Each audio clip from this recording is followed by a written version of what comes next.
Hey, Fred Minnick here, and it is Hot Take Friday, where I give you something that's really kind of grinding my gears in the world of whiskey. Giddy up, here we go.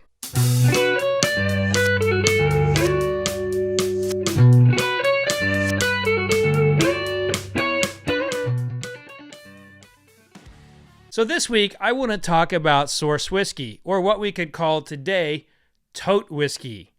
In my 15-year career of covering American whiskey, the same story has been told over and over and over and over and over again.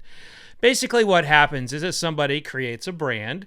They then think of all the stories they can connect it to the brand, and then they start getting whiskey. And obviously, they're a new brand. They can't just get the whiskey out of nowhere. So they end up going to brokers or to distillers, and they buy lots of bourbon. By lots, I mean they will actually buy a lot of bourbon, a pallet here, a pallet there, a tote here, a tote there, 10 barrels there, 10 barrels here. And they bottle it up and they bring it to the consumer. 15 years ago, those bottles were $40, $50, maybe $60. But here's the economics of it all. If you are buying whiskey from a broker or from a distiller or someone who's kind of working as a middleman, there's actually a lot of different types of middlemen, then you have to jack up the price in order to make any profit. Now, if someone is buying 3-year-old bourbon barrels, they're going to be spending $2,000 or more. If they're buying, 10 to 15-year-old bourbon, that's $6,000 per barrel. And what happens is they put those barrels in a tote and then they ship it to the person who is going to be doing the bottling. It gets bottled and they start doing the economics of it all. And they're like, our cost in this is about $100, $125 per bottle. Whereas if the distiller would have bottled it themselves, it would have been $25 to $50. You see what I'm talking about here? There is a major discrepancy in pricing in American whiskey. And it is really, really bad. I haven't seen it this bad in my entire career.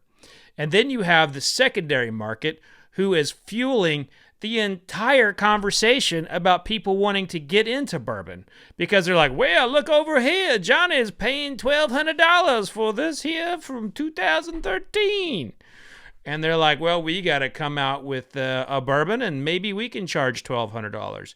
It's coming, folks. It's coming.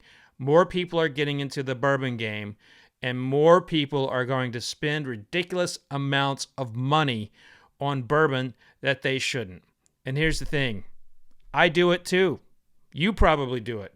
We're all parts of the problem. We're all parts of the problem. But here's the thing that I have noticed. What can solve a lot of this is if we actually just support the brands that are distilling their own stuff. I'm not saying ignore the source whiskey brands. There's nothing wrong with that, as long as they're transparent. But you have to accept the fact they are passing on costs to you that you wouldn't have to pay if you were buying straight from the distillery. So, next time you're in the liquor store, maybe buy a Knob Creek or a Evan Williams or a Woodford Reserve or Four Roses. Or maybe, you know what? Well, why don't you try a craft whiskey brand? Give them a shot. MB Roland, Spirits of French Lick, Woodinville, you name it. There's a lot of great value in American whiskey, and you don't necessarily have to spend that dumb money all the time. Sometimes you do, but not all the time. And remember, you do dictate the future of American whiskey with your wallet. So that's going to do it for my hot take. Thank you for tuning in. Also, check out the folks here on my hat, Positive Vibes Citrus.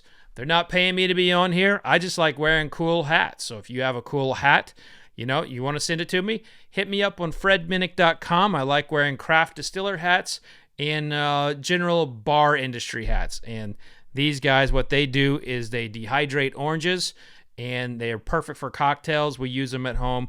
Go give them a shout out and check them out on their socials. You can do a lot of cool stuff with some dehydrated orange in your cocktail. But thanks for joining me. If you'd like to see more hot takes and reviews and interviews with celebrities in American whiskey, click the subscribe button. A whole lot of cool stuff coming. Cheers, be safe, and remember, vodka sucks.